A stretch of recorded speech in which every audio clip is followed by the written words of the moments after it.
Bandeko Balanzi, il y a émission Nabiso, Tribune des Nations. Tout en esengo lisusu ya komona na bino na mokolo lelo. Lelo tokosala émission Nabiso na Lingala. Bozalaki mingi ya kolobete, bozali na posa pe boyo kalingala, po boye basoki tozali pe ba congolais parce que français les gars qui mingi na ba émission to ça qui mbale uti kolika. Lelo tozali le 6 septembre 2020.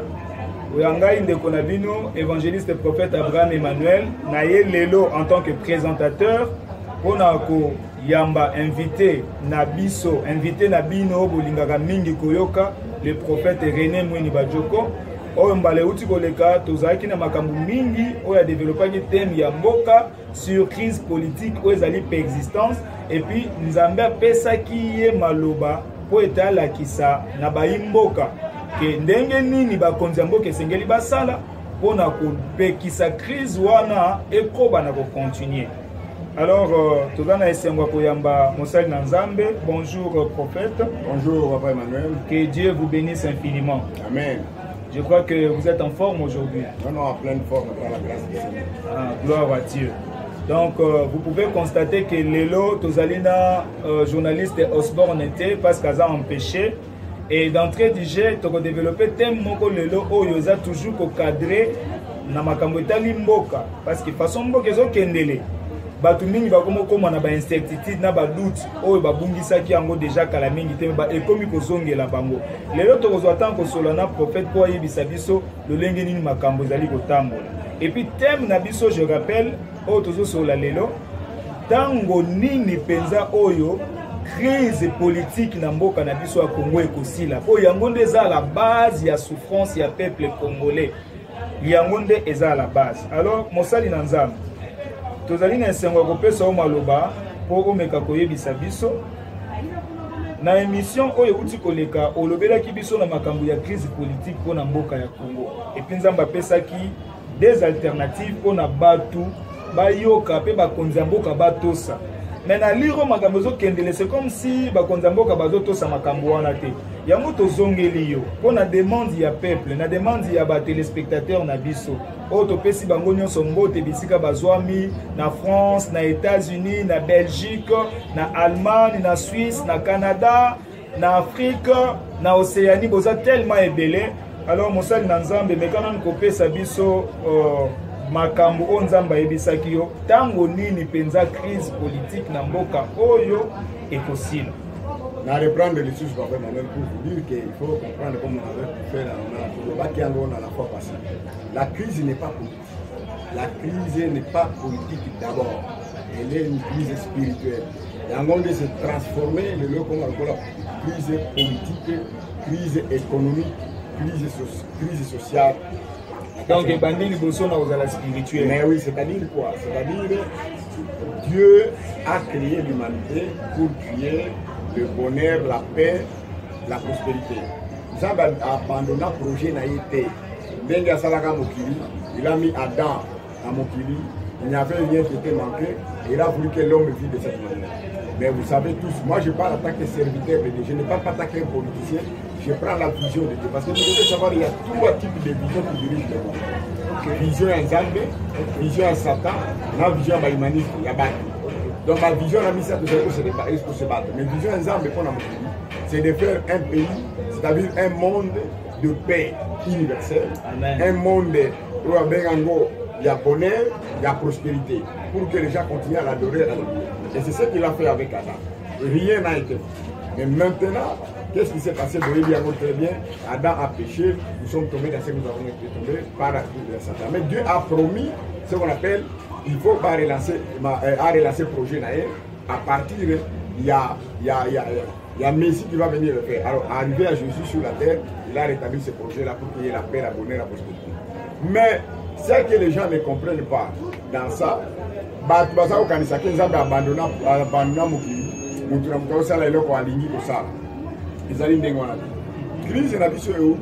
je vous ai dit la fois passée, moi je n'étais pas chrétien, je suis musulman. Dieu m'a révélé les problèmes de notre pays en me disant ceci, en me disant que à Kosala Bukano, il y a mon côté dans la carte de Moka Congo, à cette époque-là, il y a aujourd'hui plus de 28 ans. Okay. akosala yango te. Pourquoi? Parce qu'il y a un projet monene pour le peuple congolais. Pour ye azali na ba projet na ye ndenge azalaka nango akozwa mboka moko boye pour ça na projet wana. Vous avez vu comme le peuple comme Israël, Dieu a utilisé pour que sa projet na ye à liboso jusqu'à ce que Messie voilà abotama Jésus. Alors tant que Jésus abotami, donc les amba côté na phase mususu. Jésus a établi l'église na ye pour comment ko récupérer mokili mais pour établir kimia na kati na mokili. A établir paix na kati na mokili na kati na mokili. Alors Dieu prend des nations pour accomplir son projet. À ça, le projet Mounene, mais ça fait le projet Mike pour la Tina Namboka, Mokolampo. Le appelle le Yo. À ça, le projet Moko pour la Tina Nayo, pour ça, les laïcs de Nesini. À ça, le Bicolo de Moko. Mais Nzambe a lobby à Kosala Mokano na Congo, parce qu'il y a ça, Congo, pour la compte naïe, pour Congo et ça, les laïcs. Donc, Nzambe a Zoa Congo pour la compte naïe, pour ça, les laïcs Moussala. Bah, téléspectateurs, Balandia FHS TV, la fin de l'ère sonné télévision. Nabandi tozali kolanda ba biyano nyonso o mosali na Nzambe azopesa biso et na ebandeli ya émission na biso nde tozalaka na motuna moko totunaka oyo bopesaka biso réponse na suka na ba commentaire na niveau ya YouTube na ba commentaire na se motuna o tobongiselaki bino lelo ezali yango na tango Nzambe asalaki mokili asali mabele pe asali lola eloko nini ya liboso o yaki kosala tango yaki kosala mabele asali na lola eloko nini ya liboso yaki kosala biyano misato ezali proposé epa na biso ya liboso ezali eske asalaki mai ya mibale ezali eske asalaki lola to ya misato eske asalaki pole o tobengi lumière donc référence nango eza na Genèse chapitre 1 verset 1 à 3 bopesa biso réponse na se ya ba commentaire mosali na Nzambe tozongi epai na yo mokolo wana tosolaki na o mingi po pesaki biso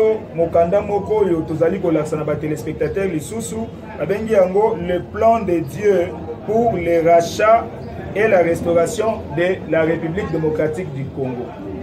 Na tango ngai na journaliste au sport tozwi yango moko na moko azongi na ndako ngai nazwi ta ya kotanga mais eloko moko ebetaki ngai makasi ezali na avant propos na avant propos ya livre na yo namoni maloba oyo na paragraphe ya misato oyo ezalaki vraiment intéressant pesa vraiment intéressant.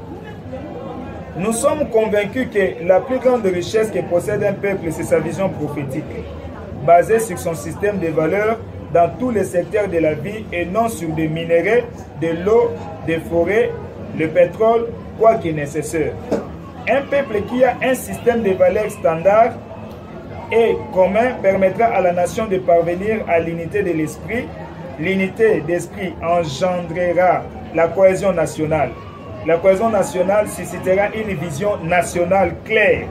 La vision nationale où le destin national est la mission particulière que Dieu a assignée à chaque peuple avant son existence. Mosali ya Nzambe. Ndenge nini yo komaki na makoki ya koyeba ete ekolo moko ekoki ko se développer te soki azali na vision prophétique claire te soki eyebani okomai na niveau ko comprendre makambo wana ndenge nini parce que da comprendre ngo pona yebaki ete pourquoi Dieu a créé les nations. Dieu a créé les nations pour que les nations le servent et l'adorent. Vous comprenez? Donc le destin prophétique de la nation ezali ko servir Nzambe pour ko adorer Nzambe. Alors ce que ezali ndenge wana ce qui fait que pour que la nation nyonso adore Nzambe, Nzambe appelle ça vision moko na moko na mboka moko na. Donc Congo zana oya ye, voilà. Uganda zana oya ye, mboka na mboka na contribuer na vision monene na po kimia et na mboka prospérité bonheur Nzambe. Bongo na bamboka oyo ebi esute. Mais bazana bango ba adora banzambe mususu. Mais yango bazali en fait bazali na kati na ba vision wana, mais je vous ai dit quoi? Il y a trois types de visions qui dirigent le monde. Vision ya Nzambe ya solo oya kilalola. Vision ya Satan na vision ya batu. Batu pe bakokela na vision na bango. Basali vision na bango mondo ko sali vision ya Nzambe. Et ezali vision ya malamu. Mais plus tard bakomona eko sala na makambo yango na suka. Ba Satan pe kokela na projet na ye. Ya ye moko. Bokomona site mo ndwe bozo travailler malamu. Après ce mona bokomona bokoti na kata ba problème oyo eko salate. Mais Nzambe vision na ye eko tika la de génération en génération. Amen. Na vision ya Nzambe kwa ngouti ba vision nyonso wana sima. Parce que c'est pour cette raison que l'église a été faite pour accomplir la vision de Dieu. Et maintenant, quand vous découvrez, nous avons découvert Tant que Zambé koloba na ngai que Congo na bino ngai na joie yango pour na ngai parce que nous avons un projet pour na tino na peuple congolais en ce temps de la fin. Congo wana il faut servir ngai na makambo ngana za nango bosenga. Yango nde na ko servir nango pour que etombo l'Afrique pour que na mokili mobimba et préparer ngai bana na ngai peut préparer la nation pour na retour à Jésus-Christ. Cela veut dire à partir de ça et comment il problème comme mène il y a combien de vision ah aussi le temps que tu comptes dans la carte de la vision tu comptes projeter dans la carte de la vision c'est un problème. C'est-à-dire à ce moment-là ça devient quoi? Il faut avoir une vision claire. Il faut préparer des hommes et des femmes qui doivent accomplir cette vision. Et puis, il ne faut pas en avoir valeur pour accomplir une vision. C'est la valeur ou la valeur. La valeur, il faut pas sur la carte de la Bible. Parce que depuis Jésus-Christ est arrivé sur la terre, quand Jésus-Christ a agi en haut, et Jésus-Christ a été sur la terre, il a fondé l'église. Après avoir fondé l'église, et là, comme je suis la valeur où il dirige mon public, parce qu'on a quatre l'église, pour que le côté Ozali, président, coordonnateur national, il y a mission prophétique au Congo. Exactement. C'est-à-dire, Makambo, c'est-à-dire, Mboka Mobimba, Kilo, Nyon, Soane, Koya, Nalikola, Moutou, Nayo. Est-ce que vous avez pu supporter Kilo, ya Moutou, ya Peuple, Nyon, so, à peu près millions d'autres Zaganamboko, pour la base de redressement et de valeur morale? Mais exactement, c'est-à-dire, ce n'est pas moi seul qui va être capable de le faire. C'est-à-dire, Yona, Église d'abord on les a dit première. Parce que dernièrement on a mon Konziamboka azo sala ba programme pour un changement de mentalité. Oui. Mais parce que Babylone koza ko évoquer ce que les gars kana angle wana ba changement de mentalité. Mais oui maintenant c'est-à-dire quoi au moins que Nzambe ndenge à travailler Nzambe ça ba principe na ba voix na ba règle na ko sengeli ko suivre yango.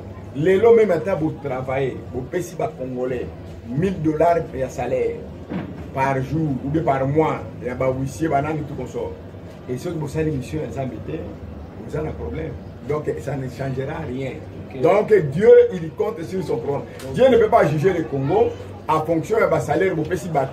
Toi, vous pouvez juger le Congo en fonction de la mission, en ça qu'il a au Congo. Le problème, tout ça, c'est que vision wana batu bazo koyeba yango malamu te et balingi kosalela yango te yango ne pesi problème munene na kati na mboka ba politicien moko te ko faire avancer mboka oyo santé azonga na kati na vision ya Nzambe oyo Nzambe azali nango bozenga pona ba congolais omoni ba congolais bazali lokola omoni Nzambe lenga sala kana bana lokola ba robot asala batu basala robot ezali destiné pour eloko songolo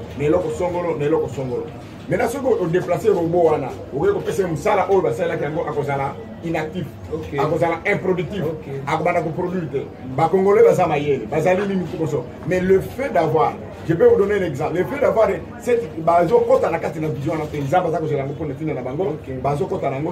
c'est pourquoi nous disons ceci. Quand tu as vu ce document-là, Dieu veut faire des Congo quoi? Une grande nation chrétienne, une grande nation évangélique, économique. Donc industriel et socialement prospère. Pour que le Congo ait sa souffle nouveau en Afrique, pour qu'il y ait ce qu'on appelle, c'est le Congo qui est le porte-étendard de la nouvelle civilisation qui va diriger maintenant le monde. Jésus a déclenché l'opération de retour.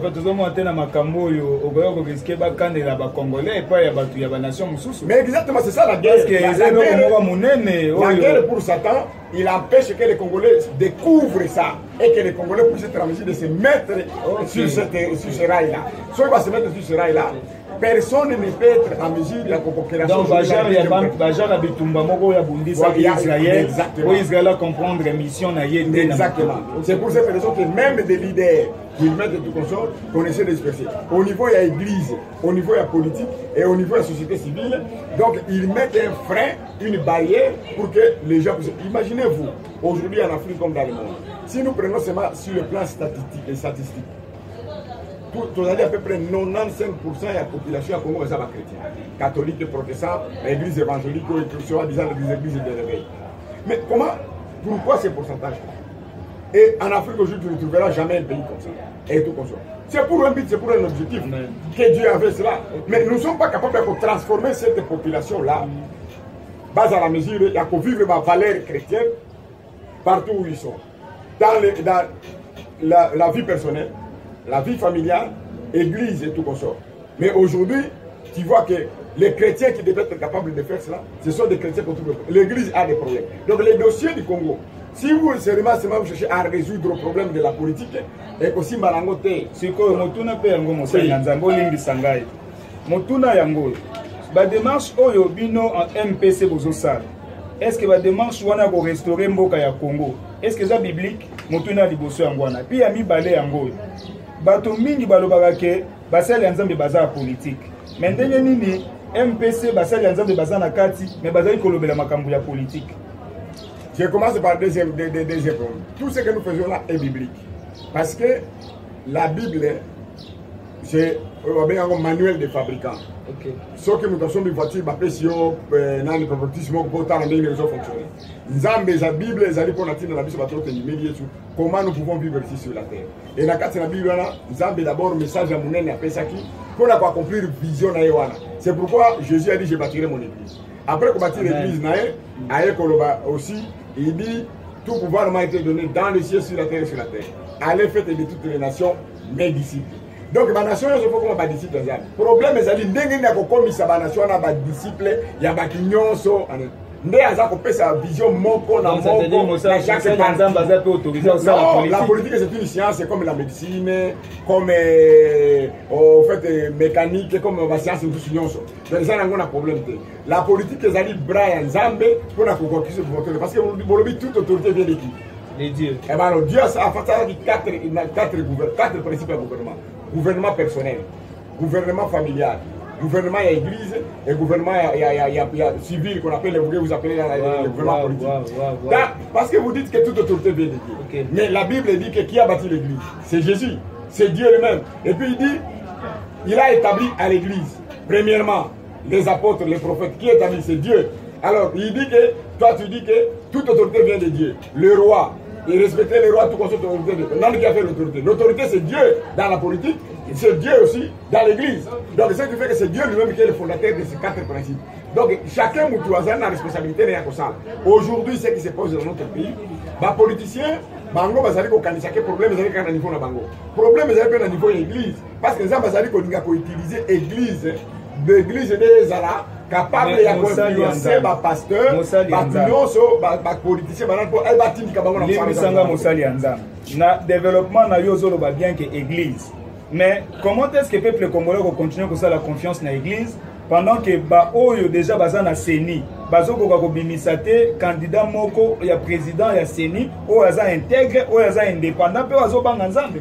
Problème là c'est juste on lobby que l'église aujourd'hui parce que yango peut contribuer à la crise politique ya la baki boy alobi makambo na mboka na bino ezali spirituel. C'est du fait que un botambola qui sans connaître mission na pesa ki bino yango sans yango.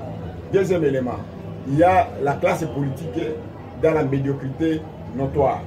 3, il y a désordre dans la Katina Lingomba. Et 4, richesse n'a pas ça qui bino, pour ça, dilapidation, il y a richesse, on a en complicité avec les étrangers pour richesse, on a fait pour accomplir le mission. Afin que les Congolais ne se retrouvent pas lésés en disant que nous allons en bâtir une division, Tozangi Maï, Tozangi Monga Futa Minerva, Tozangi Bandako Malam, Tozangi Bopito, il a donné toutes ces richesses pour permettre à ce que les Congolais ne disent pas. Il y a un commission basale, il y a un 50 000 $. Le problème est Ali. Exactement. Le problème est Ali. Tout ça, le problème de l'église aujourd'hui. L'église elle-même qui devait être comme leader. Parce que le leadership est ensemble après ça mon église. Exactement. Donc, allez faire de toutes les nations des disciples. Et puis, l'État congolais a reconnu ça. Il a fait si peu possibilité que confession religieuse est en CENI. Exactement. Pour aider sa moto, il faut porter étendard Yambo. Maintenant, ce qui est capable de dire, il y a la compromission. L'église est malade. L'église a des problèmes. La sacrificature est malade. Mais malgré cela, nous ne pouvons pas dire qu'il n'y a pas déjà. Il y a toujours un principe, il y a reste. Même dans la carte de la politicien. Depuis longtemps, ça fait des années. Mais aujourd'hui, les gens ne cessent pas de croire aux politiciens. Et la même chose que même l'église, a problème. L'église spirituelle. L'église, baby. Problème, ambition, qui n'a rien à voir avec ça. Mais à cause de ça, il y a quand même des serviteurs de Dieu dans cette nation. Et en dehors de cette nation, qui sont des Congolais, qui ont encore vraiment ce qu'on appelle le bon exemple pour que soit capable de connaître. Moi, je personnellement, na balandi ya émission na biso Tribune des Nations, ceux qui biso tozara na sengo ya kobenga yo pour poto partager makambo ya mboka, po to moni quand même epai na yo mobo solo ezali, to moni epai na yo kimia ezali, to moni epai na yo ba intérêt moko éphémère na kolanda makati ya makambo ya mboka oyo ezali te. tumoni ozosa mosala nzambe malamu mpe ozosa mosala nzambe na lolenge nzambe azosengela yango mpe eza ntina ya biso tobengaka yo na émission oyo po ete balandi ya chaîne na biso FHS TV la fin de l'ère sonné télévision bayebaka ndenge nini mokili na biso mboka na biso Kongo ezali kotambola na makambo nzambe azali kosenga mpona mboka na biso. Bobosana te ko s'abonner massivement pe ko partager émission d'habitude de tosalaka pona bandeko mingi bayeba nini o nzambe azali kosenga pona mboka. Mosali na nzambe toza na question mosusu otongi topesa yo en tant que prophète opesaka biso ba détail ke eza na livre moko ya 170 pages ozali kosala weza ko contenir programme national ya restauration ya RDC ainsi que communauté internationale bazozela peuple congolais bazozela bakomi impatient na komi kozo bapel na butu na moi na tongo na poko pona kotuna nga me ti wapi livre wana tokokoka kosimba ngo na maboko omeka koyebisa biso no na tina na yango. Merci papa Emmanuel, livre c'est Sili Nango. Gloire à Dieu. Isaiah qui va biloko mettre ba correction de tikalaki. Mais mikolo sali ko ya toko binaka kana kati na émission yo. Voilà pour présenter le livre là parce que Nzambe voula comme ça là un point de presse pour présenter ce livre là. De manière à ce que il faut pas comprendre que maintenant, comme vous avez dit, l'ère a sonné. Zambie a lobby pour le moment, il n'y a pas un autre programme. Si vous déprogrammez le programme Union sur la Congo. Non, non, vous avez raison pour ça, Zambie. Parce que Union sur la Congo, ça les aussi battés. Les politiciens, ça la bouille, échoué, basonga bouille, échoué. Ça nous confirmons. Que Dieu soit loué. Nous avons écrit au président de la République pour lui dire que tout ce qu'on vous dit là est à l'hôpital. Nous avons dit la même chose à Kabila le fils quand il était là, Kabila le père quand il était là, Tshisekedi quand il était là le père. Nous l'avons dit même à l'époque, il y a aussi une bataille parce que Nzambe il a fait ça. Et en 92-93, j'ai réuni aujourd'hui ce qui se passe pour les problèmes de l'église. Pasteur Mbie Moulaya le père, le pasteur Soni Kafuta, le pasteur Belé Ogan Akokotangela Bino, Kabamba, Oya plein d'évangiles parce que tout va bien en France. Vous préparer l'émission à pasteur Soni Kafuta. Bango, je suis là, pasteur Mbie Moulaya, Banane, tout ça. Pasteur Soni Kafuta, j'ai déjà invitation à yo. Je crois que l'invitation à m'a demandé la qualité d'aller au Canada, ce que j'allais dans les États-Unis, au Canada. Il a été dans cette réunion en 1993. Nzambe Abandaki qui reprochait dérapage de l'église. Il était en train de reprocher le dérapage de l'église. À ce moment-là, en 93, vous imaginez, réunion Salvaki de l'église, il y a pasteur Tibambe na Kitambo. Le 6 décembre, si je ne me trompe pas, 1993. Donc, réunion Salvaki pour que Nzambe Abandaki n'a pas projet de pour Natina Nabino pour Bakongolais. Bakongolais, vous allez pour Nangaï. Fils deuxième né de Dieu. Israël n'a pas comme moi dans le Bosso, dans le cadre de l'Ancien Testament. Mais dans le Congo, comme moi dans le Balé. Pour passer à la Moussala Oyo. Aujourd'hui, Congo, il faut endosser ma Kamuna Nzambe comme porte-parole à Nzambe pour le moment. C'est que nous avons dit, non, ce type-là, il exagère et tout comme ça. Et comme ça, et c'est qui savait qu'Israël va être Israël. Israël pour la Kamuna Nzambe. Congo en dehors de la richesse, c'est tout ça. Richesse, nous sommes parce que nous avons une grande mission. C'est nous qui vont amener un souffle nouveau pour que le pays et pour que le monde puisse commencer à se préparer à un moment de bénédiction, de grande bénédiction. Et nous avons la capacité, et à la spirituelle, et à la matérielle, à ça. C'est pourquoi les Congo, nous avons ça comme on a président Kabila Tango, président Félix Tangoye, donc comme lié. Voilà l'état des liens de la nation sur le plan spirituel. Qu'on ne vous trompe pas. Et là, vous allez en avoir vous allez en opposition, vous allez en majorité. Et ça, il faut pas contre la carte de la volonté. Amen. S'il n'y a pas de bons citoyens, même s'il y a de bonnes lois, mais s'il y a de mauvais citoyens, ça ne marchera pas. S'il n'y a pas de familles solides et de familles capables, capables pour remplir la compassion, ceux qui imitent, les changements doivent venir de l'extérieur, en changeant les lois. Les changements doivent venir de l'intérieur pour que les gens ça besoin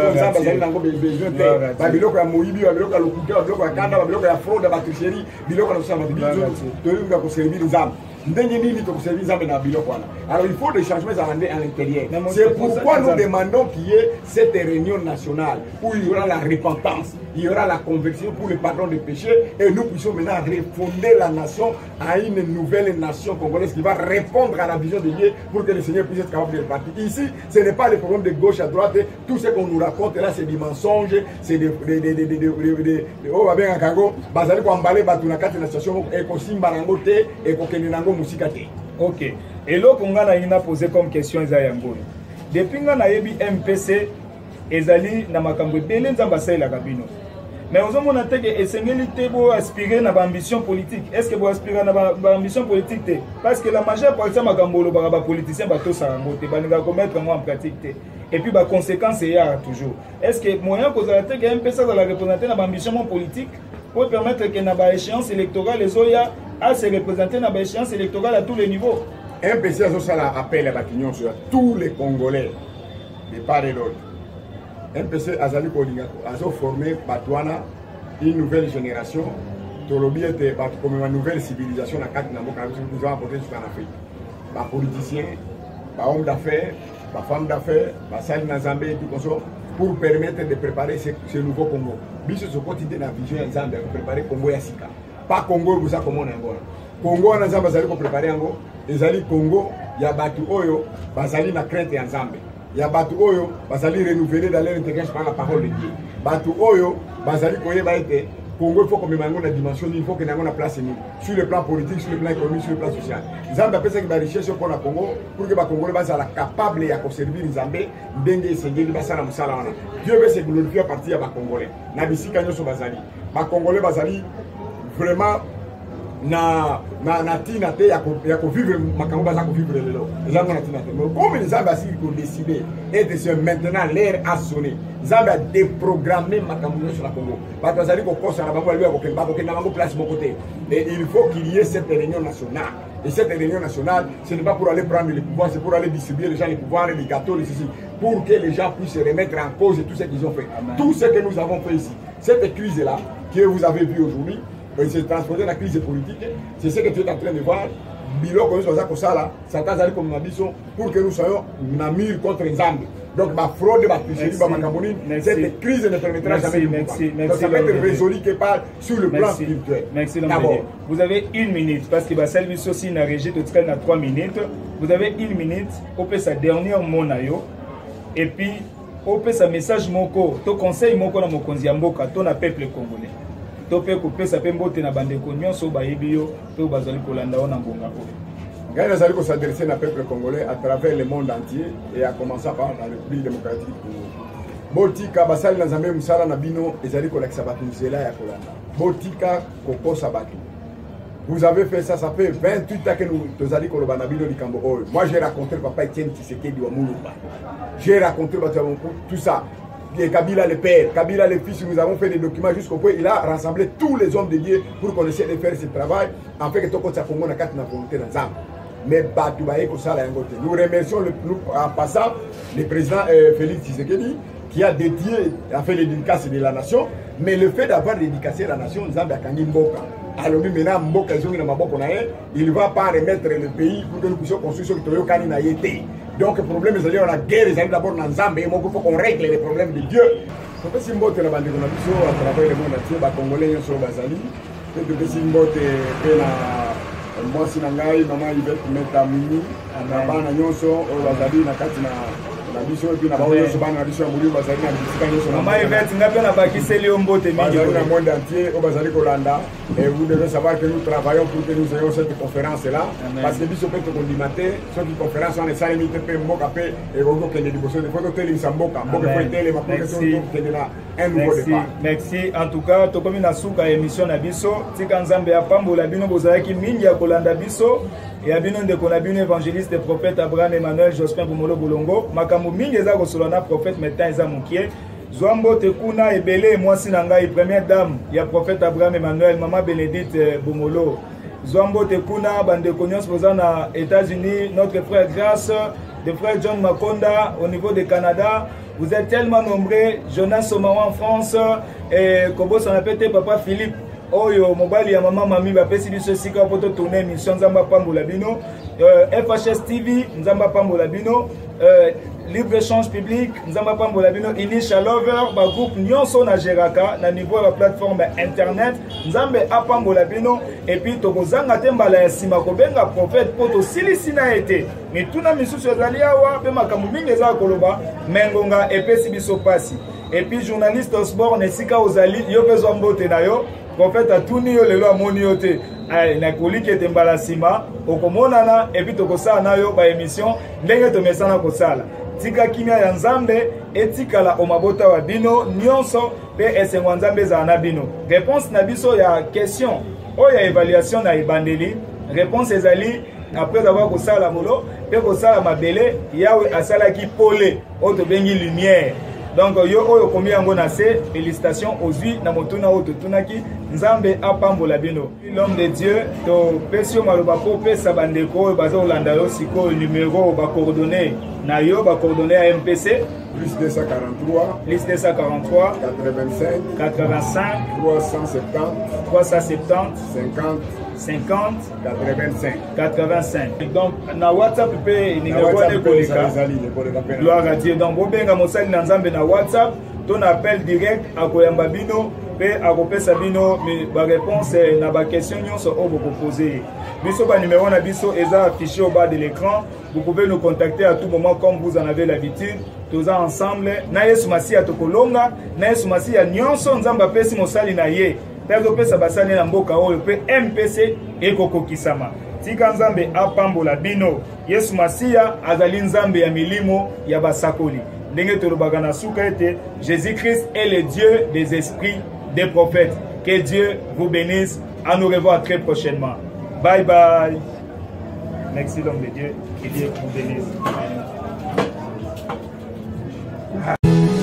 Car il est écrit, venez, prosternons-nous,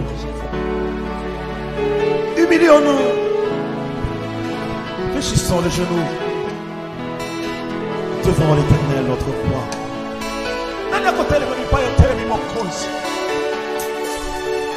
Nani akotele akotele mabipayo sa akotele makolo. Puna kuyamba masanzo yaba ngebene. Mboso ya kiti na mimokonzi. Tu es comme une boîte à polo. Tu es comme une sopa. Mboso ya bonsa pena.